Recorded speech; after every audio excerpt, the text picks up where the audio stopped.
Interessante a leitura, que assim sempre vem a calhar, né? Que ele estava falando, cada um tem suas características, suas peculiaridades, e Deus nos atende dentro de cada uma dessas necessidades nossas, né? E é bem essa a intenção da reunião mediúnica, é atender dentro da peculiaridade de cada um. Bom, no Evangelho segundo o Espiritismo, capítulo 24, itens 11 e 12, Kardec coloca lá uma fala de Jesus, né, quando Jesus disse assim: quem precisa de médico são os doentes. Então, ele veio nos acudir nas nossas dores, nos nossos sofrimentos, nas nossas dificuldades. E é esse o objetivo da reunião mediúnica, é atender as dores, os sofrimentos, as angústias, as dificuldades, né, de cada um que vem aqui.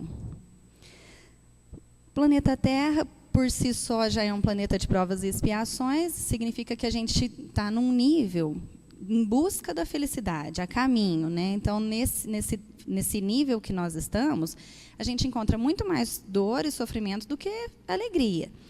A gente pode comparar o planeta como se fosse um hospital. Dentro de um hospital, tem lá os atendentes, médicos, enfermeiros, os profissionais que trabalham, mas tem muito mais doente do que trabalhadores.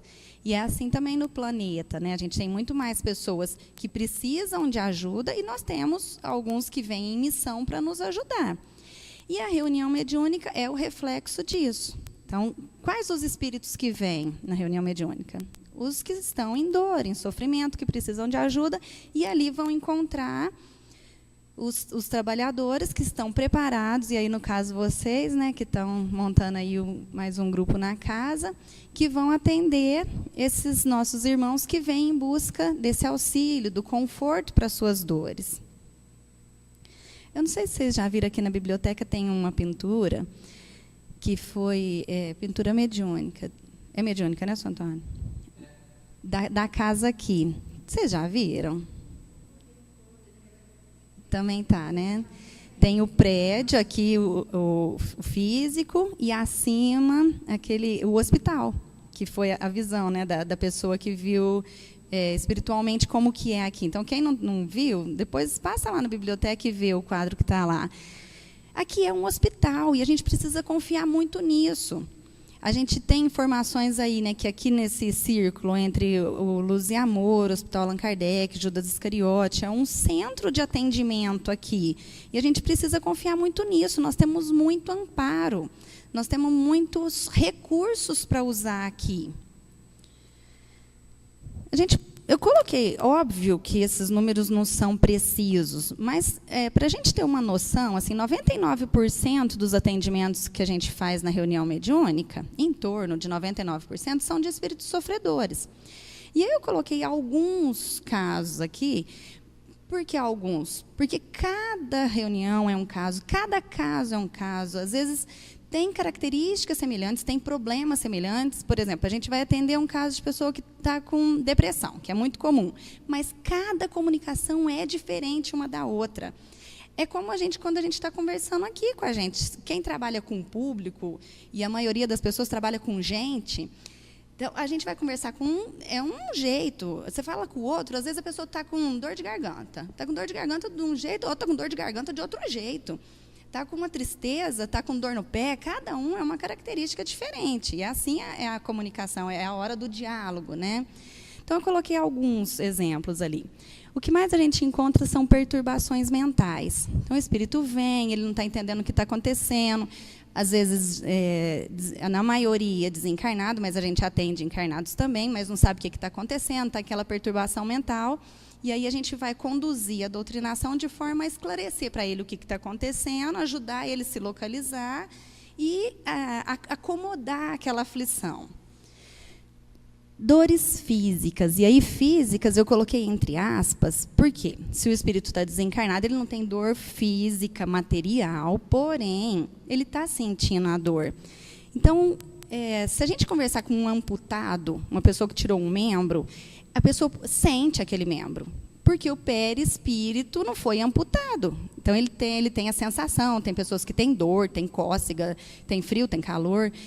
E o espírito é a mesma coisa. Então, às vezes, ele desencarnou num acidente ou com uma doença, e ele está sentindo aquilo, e a gente não tem o direito de falar para ele que não está. Ele está sentindo. Então, a gente precisa acolher essa dor. Você está sentindo, você vai ser tratado, você vai ser ajudado. E não falar para ele assim, não, você não está sentindo mais. Não, isso aí já passou, você já passou dessa fase aí. Porque a gente não gostaria que falasse isso para a gente. Né? Quando a gente está com uma dor, a gente quer que o médico acuda a gente, né? E não despache a gente. Então, as dores, muitos vêm com dores. A saudade. Saudade é uma dor muito delicada. Porque não tem um remédio. A gente não pode falar para a pessoa, toma esse comprimido e a saudade vai passar. A saudade é uma dor que a gente precisa ajudar aquele ser que está sentindo a ocupar-se com outra coisa e distrair um pouco daquela saudade. Porque quem aqui já perdeu um ente querido sabe que a dor da saudade não passa, mas ela ameniza. Então, conforme for passando, aquele espírito, aquele ser que não está mais em contato direto com os seus entes queridos, vai amenizar, porque ele vai arrumar outras ocupações, ele vai distrair. Em alguns momentos, ele vai poder vir e ver os familiares. Então, a gente precisa fazer a pessoa enxergar isso, né? E conduzir o diálogo de forma que ele corte um pouco ali aquele foco, de ficar alimentando aquela dor da saudade, e aí consiga ver outras alternativas. As mágoas. A mágoa, ela pode acarretar o outro item, que é o ódio. Porque quando a gente está magoado, a gente está ofendido, se a gente ficar alimentando isso, cresce. Então, enquanto é mágoa, ela é trabalhável, a gente precisa alertar a pessoa de que cortar o círculo vicioso, né? A pessoa te magoou, você vai magoar também, aonde que isso vai parar? Então, a condução deve ser nesse sentido, né? De conseguir desvincular, porque a mágoa, o ódio, mais aproxima do que distancia. Então, se a pessoa quer se ver livre daquele problema, convém para ela, é melhor para ela que ela consiga trabalhar essa dor. E aí, quando chega no ódio, e aí a pessoa tem desejo de vingança, eu, enquanto estava preparando esse estudo, lembrei a última vez que o Divaldo esteve aqui em Franca, foi ali no Pestalozzi, ele falou sobre o perdão, não sei se vocês tiveram a oportunidade de ver. E, para mim, ficou muito forte a fala dele, quando ele falou assim, que nós estamos num nível em que o perdão, se a gente conseguir já não vingar, já é perdão. E como Jesus também falou, a gente não vai ter pelo inimigo a mesma confiança que a gente tem pelo amigo. Então, se a gente conseguir fazer a pessoa que está com ódio enxergar isso, não estou te pedindo para perdoar, não. Não é que você vai esquecer, que você vai apagar isso da memória. A memória não apaga. Mas o que você está fazendo está te ajudando? O que você está fazendo? Essa ação de vingança, que resultado que isso vai trazer? Alertar a pessoa para isso, porque às vezes a pessoa está tão focada naquela vingança que ele não consegue enxergar que ele está se prejudicando também. Daí nós temos os perturbadores, e dentro dos perturbadores a gente tem alguns que são, às vezes não tem nada a ver com aquele caso, eles foram incumbidos por outros de fazer aquelas perturbações. Às vezes tem a ver, é uma certa vingança também. Ou, às vezes, a pessoa sintoniza com a dor, o problema daquela pessoa, e aí passa a conviver junto e aumentar o sofrimento. E esses não são tão difíceis de ser trabalhados. Esses, a gente alertando eles que eles estão mais prejudicando do que ajudando, que eles estão também vinculando uma pessoa a um problema que não é deles, é mais fácil de ser trabalhado. Por detrás desses tem os líderes, esses são os mais complicados, mas também são mais raros de ser trazidos, né? Mas esses, muitas vezes, o dialogador vai ter uma frustração, porque vai chegar no final da doutrinação e vai falar assim, o cara veio e foi embora e eu não consegui mexer com ele, não consegui convencer ele de melhorar, de sair dessa situação. Mas, gente, não se frustrem, porque toda sementinha que é plantada, um dia germina. Então, às vezes, ele vai sair dali e vai parecer que não adiantou nada ele vir, mas adiantou. Tá? Um dia aquilo ali vai germinar, alguma coisinha vai ficar para ele e vai ter um fruto futuro. E em torno de 1% das comunicações são dos mentores e orientadores. Agora, nesse primeiro momento que vocês vão começar a trabalhar, às vezes vocês vão pensar assim, a Andréia errou, porque está tendo bastante comunicação de mentores. Vai acontecer mais agora, até que eles tragam orientações para o grupo, para que vocês estejam mais seguros, mais firmes, para conduzir melhor, né, como que vai ser o trabalho de vocês. Então, vai ter mais comunicações, e aí vocês vão ver que vai espaçando. Porque conforme a gente vai se organizando, a responsabilidade é da gente. E precisa ter espaço para os sofredores. O objetivo não é para eles. Então, se a gente for ficar toda a reunião, eles forem ficar vindo trazendo lições para a gente, então está sendo mais para a gente do que para os outros que estão precisando. E não que a gente não precise. Nossas dores também vão sendo trabalhadas nessas reuniões. Mas o espaço, o momento é para eles. E eu tinha lembrado uma coisa aqui. E muitas vezes também os mentores vêm para nos ajudar. Assim, às vezes teve uma reunião tensa, uma reunião difícil, aí eles vêm para harmonizar o ambiente, ou para ajudar o médium, que às vezes teve uma comunicação muito complicada, aí eles vêm logo em seguida para ajudar a tranquilizar, a voltar ao normal, assim, né? Então, eles ajudam muito. E, no caso, quando a gente precisa, sempre que precisar, que o grupo tiver dúvida, que tiver com dificuldade, perguntem, peçam orientações. Os dialogadores questionem os espíritos, né, no que a gente pode melhorar, o que a gente pode fazer, no que a gente está falhando. Questionem, com o objetivo de melhorar.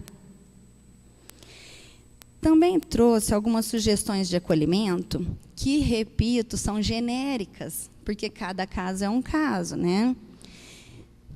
Uma coisa interessante que eu sinto é a gente se colocar no lugar da pessoa.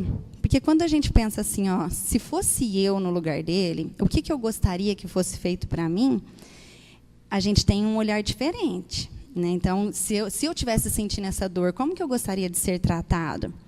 E aqui eu vou citar um fato que parece cômico, mas que não convém que aconteça na reunião. O dialogador se pôs tanto no papel da outra pessoa que o espírito veio falando assim, estou sentindo muito frio. Aí a pessoa, nossa, está frio mesmo, né? Esses dias está fazendo frio, né? Então, no que ajudou? Então, qual deve ser o papel? Está frio? Calma, nós vamos te aquecer, nós vamos arrumar um cobertor, uma blusa, não sei, né? Então, a gente se pôr no lugar da pessoa, sim, mas limite, né? Ter cuidado com a palavra perdão, que eu acho que eu já até falei, né? Que quando a gente fala para a pessoa assim, não, esquece isso, já passou, bobagem. A gente não perdoa assim, né? Então, quem somos nós para falar para outra pessoa, perdoa, isso não é nada, não. A dor da pessoa, a gente não pode medir a dor da pessoa, o quanto ela está ofendida, o quanto ela está entristecida com aquelas situações que ela foi envolvida. Então, vão surgir momentos da gente falar perdão muitas vezes. Só que no sentido assim, avalia o quanto você consegue. Você está com razão. Você foi ofendido. Eu compreendo sua dor, eu compreendo o seu sofrimento, mas até onde que isso vai? O que está te adiantando você ficar com esse sofrimento? E aí cabe a palavra perdão nesse sentido, né? A gente oferecer conforto, aconchego para essas pessoas. E aí eu coloquei alguns recursos que a gente tem muito em mãos. Esses recursos, sempre que a gente precisar, eles são oferecidos para os espíritos, né? A água, que é assim, toma esse gole de água, eles estão te oferecendo água, respira, bebe essa água que vai ter o medicamento que você precisa, calma. Cama, descansa, vem aqui, deita, você pode descansar, você vai ter um lugar para você, aqui você tem um lugar preparado para você.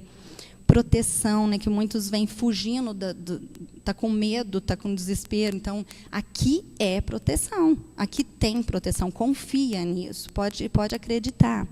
Contra Deus ninguém consegue, né? remédios, médicos, enfermeiros. Então, olha, você já está sendo atendido, está vendo o medicamento que está sendo oferecido, os médicos estão aqui, eles estão te tratando, estão fazendo curativo, você já está sendo atendido. Macas, companhia de familiares, isso toca muito. Então, é muito interessante, porque os dialogadores são médiuns intuitivos. E aí a gente sente assim, ó, o carinho por aquele ser. Mas você não conhece aquele ser. Você nem sabe com quem você está conversando. Como que você tem carinho por ele? E esse carinho é mais ou menos assim, sabe quando a gente vai visitar um lar de idosos? Que você vê lá aquele velhinho, aí você tem aquela compaixão por aquela pessoa. Então, a gente sente aquilo, a gente é tocado de uma compaixão. E aí, quando você sentir isso, pode ter certeza, tem um ente querido daquela pessoa ali. Porque todos nós temos quem nos quer bem. Então, vai ter ali próximo. E fala para ela, porque às vezes ela não tá vendo, não está percebendo. Tem uma pessoa que te quer muito bem, tem uma pessoa que deseja que você esteja melhor, e aí ela vai conseguir enxergar. E sempre tem amigos, carinho, e que isso não seja falso, né? Que a gente consiga passar o que realmente está sentindo. Que não adianta a gente ficar ali assim, ó, ai, mas eu sei não, acho que você merecia mesmo esse sofrimento, viu? Acho que é pouco. Às vezes a gente está julgando, né, a pessoa, e a gente não tem esse direito, né, de julgar. E nós somos humanos, em alguns momentos isso vai acontecer, e a gente tem que estar com o pensamento muito ligado no nosso trabalho, qual é o nosso objetivo aqui, qual é a nossa tarefa aqui, né, para que realmente atinja o objetivo da reunião. E, para que tudo isso aconteça, a gente precisa manter uma boa sintonia, porque o trabalho é orientado, tem ali os coordenadores do grupo, que eles conduzem. Às vezes, a gente fala uma coisa que você não estava nem pensando naquilo. Aí vem lá na sua mente oferecer uma flor para aquela pessoa, oferecer, sei lá, alguma coisa. Você não estava pensando naquilo, de onde que veio? Foi intuído. Então, mantenha o pensamento firme em Deus, em oração, e confie. Porque se você falar para a pessoa assim, ó, tome esse remédio que está sendo oferecido para você, pode acreditar, ele está recebendo o remédio. Confia nisso. Diálogo.